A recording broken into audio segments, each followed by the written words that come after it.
Toksikozni yengil o'tkazishning 4 ta oltin qoidasi. Birinchisi, ertalab och qoringa nonushta qilmaslik. Uyg'ongan zahoti 1-2 dona quritilgan meva yoki suxari yeb, keyin asta-sekin nonushta qiling. Bu ko'ngil aynishini kamaytiradi.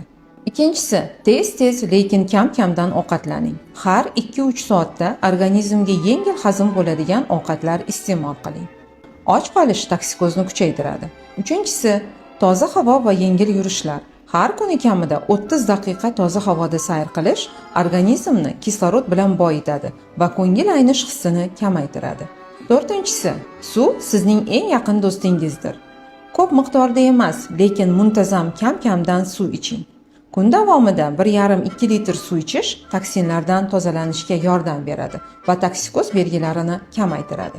Homiladorlik bu azob emas, balki mo'jiza. Faqat to'g'ri yondashuv bilan bu davrni sog'lom, xotirjam va baxtli o'tkazishingiz mumkin.